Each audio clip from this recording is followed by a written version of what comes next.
Alors maintenant que les sons sont à la bonne hauteur de volume, eh bien on va travailler un petit peu sur la spatialisation de notre son. Alors, la spatialisation, qu'est-ce que c'est?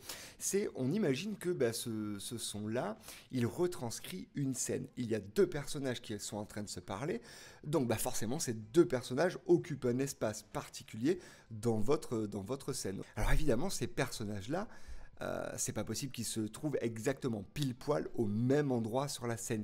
Il y en a forcément un qui est un peu plus à gauche et l'autre qui est un petit peu plus à droite.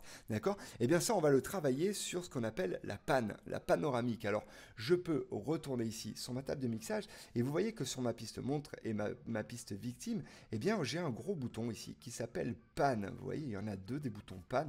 Eh bien c'est tout simplement la gauche et la droite. Là, tels qu'ils sont réglés, la pan elle est à 0, donc c'est-à-dire que les deux personnages sont parfaitement au centre.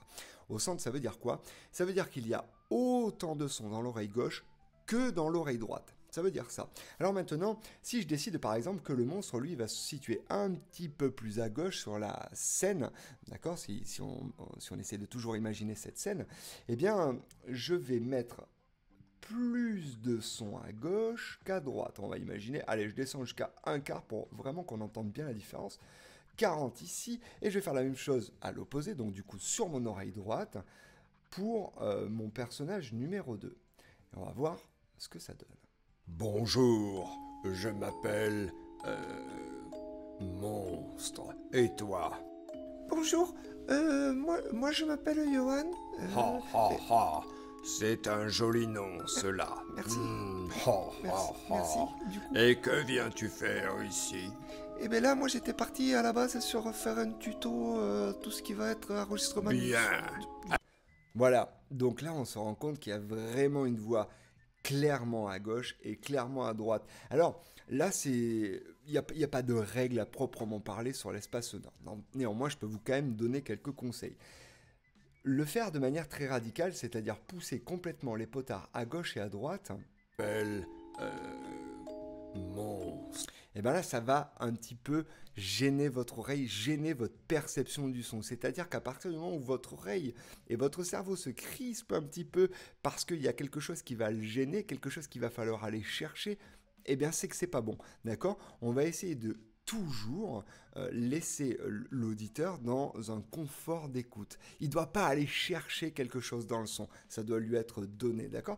Donc en fait, on va vraiment essayer d'aller chercher là où ça vous plaît. Vous vous souvenez, lorsque sur l'arrangement sonore qu'il y a au fond sur la map sonore, je suis parti de 0 et j'ai augmenté tout doucement, et bien vous pouvez faire exactement le même procédé sur la panoramique du son. Deuxième chose, c'est pas parce que ma première voix est à par exemple 22 que ma deuxième est obligée d'être à 22. D'accord? Vous pouvez très bien en faire une un peu à gauche et l'autre un peu plus à droite. D'accord? C'est comme si sur votre scène, je reviens là-dessus, eh bien vous aviez une personne qui est un petit peu côté gauche de votre scène et l'autre clairement à droite. D'accord? Ça pose pas de problème. Et toi? Bonjour, moi je m'appelle Johan. Ha ha ha, c'est un joli nom cela.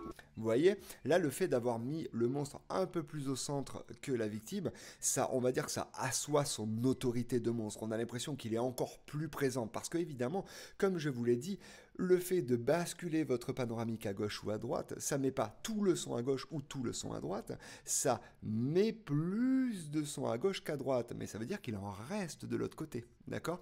Donc, je vous laisse cuisiner un petit peu et utiliser cet outil de panoramique-là. Il est très très important. Ah oui, et je vous ai pas parlé de la musique sonore. La musique sonore, la musique de fond, pardon, je vous en ai pas parlé. Eh bien, la musique de fond, elle est travaillée sur une piste en stéréo, c'est-à-dire que tout le travail de panoramique de cette piste-là a déjà été fait en amont. Donc en fait, il ne faut pas y toucher. Vous pouvez évidemment décider de la mettre plus à gauche ou plus à droite, mais là, ça risque de vous desservir un petit peu. Je vous conseille, si vous avez une musique de fond comme ça, de la laisser au centre, d'accord?